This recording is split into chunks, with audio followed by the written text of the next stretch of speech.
Depending on which game you're playing, war either has changed or never changes. Whichever view you subscribe to, there's always new war games coming out, and we want to talk about this year's. Hi folks, it's Falcon, and today on GameRanks, the top 10 new war games of 2021. Starting off at number 10, it's Sprocket. Now, the first thing you're going to notice is that this game is different. This list spans some different genres, and it's cool to see something novel like this. It's a tank designing game. It's currently in early access, and it is a little rough around the edges. There's no tutorial to tell you what does what, but this is a beautiful game, weirdly enough, and it's really, really fun. Basically, you sit down and meticulously design a tank, down to angles, gun placement. You can even create some very silly stuff. And then you put the tank through combat scenarios, which are designed really well. It is a fun game. It's currently a single player game, but it seems purely like the best multiplayer idea of all time. And given its early access and it's being pretty well received, there's a pretty big player base. Fans talk about multiplayer all the time. Someday in the future, that might be where the game goes. I have my hopes, but I think you should try it out. It's $20 and it's worth every cent. You will waste so much time with this thing. And number 9 is Sniper Ghost Warrior Contracts 2. Now, as you know, the Sniper series is kind of one of the best sniping games out there, and they've gone with various models for how you get into your engagements and whatnot. Ghost Warrior Contracts introduced mission-based gameplay instead of open world, and the sequel doesn't quit. It brings basically everything, maybe not a revolutionary, but an evolutionary iteration, and I enjoy this game probably more than I enjoy the first. I think that the Ghost Warrior Contract series was the right way to go after Sniper Ghost Warrior 3. I actually think that the mission structure works way better for the type of game it is. In some ways, it's kind of like how Hitman organizes itself, but it's a completely different game. Again, it's kind of just more of the first game with some minor improvements that are certainly worthwhile, and in my opinion, that justifies a purchase. These are good games. And number 8 is Medic Pacific War, which is a really novel looking game. Now, we don't have an exact release date for this one, so it's up in the air exactly when we see it, but this is just a totally different approach at a war game. Basically, it's a third-person soldier saving game. You go out onto the battlefield, you have to make tough decisions about who to save, how to save them, if you can save them, and it has you bandaging wounds, shoving gauze into frankly gory holes in people's bodies, trying to cut off circulation, carrying people around. Honestly, it's kind of one of the more realistic depictions of this. If the graphics aren't necessarily perfect, the type of violence and gore that is depicted here is honestly just a little bit more real feeling, if not necessarily looking. I think the concept of this game is so novel and interesting that it could potentially be one of the more interesting games to play. It's not that it looks particularly strange or anything, but it's almost strange that it exists or strange that it hasn't existed yet. I think this looks like a great game. I can't wait to play it. And number 7 is War on the Sea. Now, I'm sure that some people will see this and think, that's like the Assassin's Creed pirate stuff, except obviously set in a more recent time. That is not the case. This is a slower paced strategic game with a lot of depth. And although I'm not going to say that the interface is perfect, the result, the way that this game plays out always feels huge, cinematic and cool, just something that feels intense. It strikes a good balance between a tactics game and a full-on RTS. It's neither of those things. It incorporates elements of each, and it's a game that's getting continuously updated with some pretty responsive devs. And number 6 is Iron Conflict. This is a full-blown, real-time strategy game. Has some MOBA elements, but all in all, feels like competitive RTS. And I think probably the thing I would say is the best element of this game is the pacing.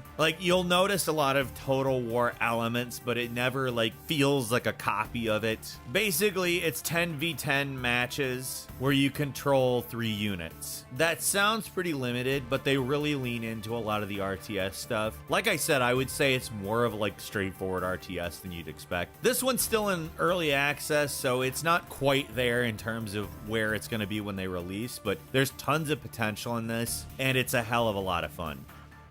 At number 5 is Enlisted, a squad-based MMO FPS, which drops you into various World War II scenarios. Essentially, you control a squad of between 4 and 9 soldiers. You're either infantry, you could be piloting an aircraft, might be in ground vehicles, large variety of weapons. You get to play in various factions, the US Army, the Red Army, and even the Wehrmacht. There's 4 campaigns: Normandy, Berlin, Moscow, and Tunisia, and they're all broken up into several missions, the shortest of which being 3, the longest of which being 7. Now, this game can prove a little divisive. Some people absolutely just stand by it, while others really do not like it. But I think it's at least a solid concept that plays out not necessarily perfect, but interesting. And for me, when the right mood strikes, this is a fun game.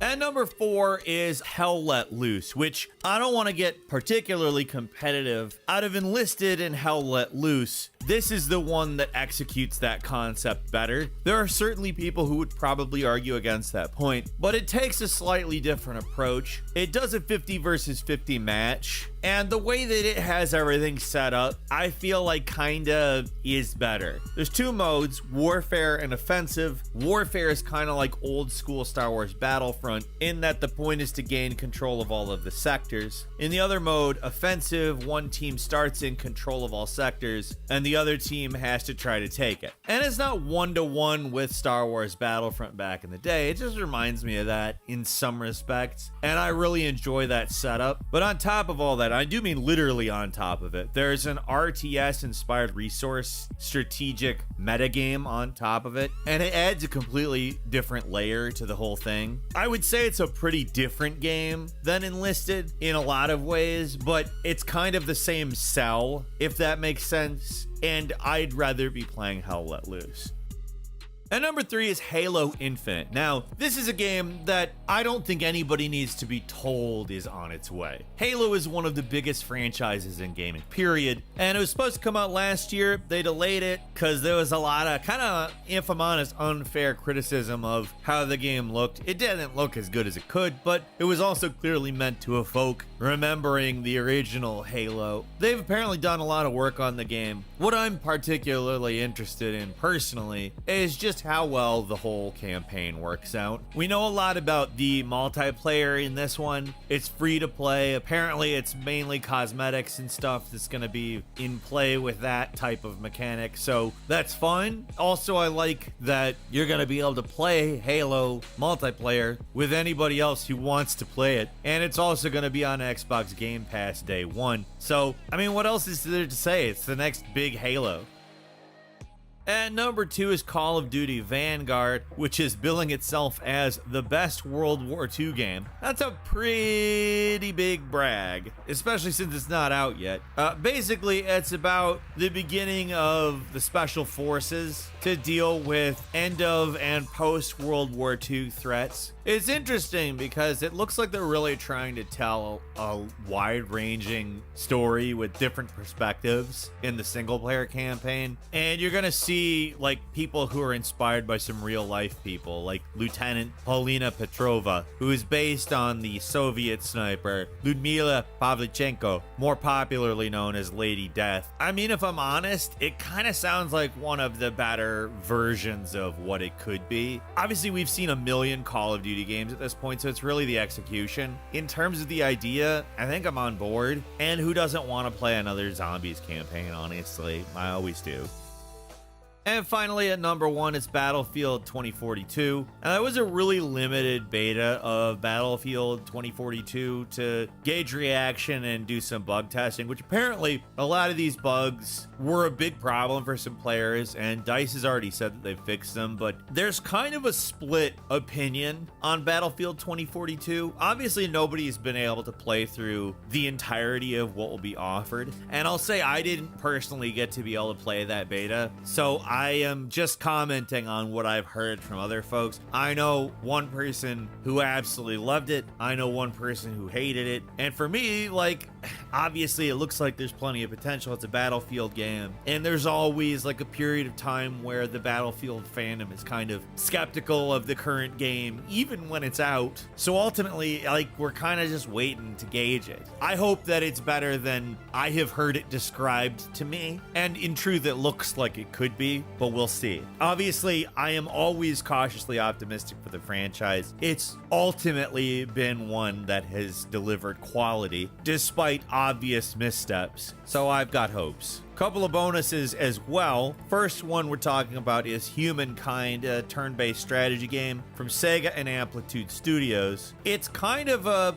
4X / Civilization type game. It does some things differently, but that's what it's really competing against. I really enjoy it. It brings a lot to the table. And that's all for today. Leave us a comment. Let us know what you think. If you like this video, click like. If you're not subscribed, now's a great time to do so. We upload brand new videos every day of the week. Best way to see them first is, of course, a subscription, so click subscribe. Don't forget to enable notifications. And as always, we thank you very much for watching this video. I'm Falcon. You can follow me on Twitter at Falcon the Hero. We'll see you next time right here on Game Ranks.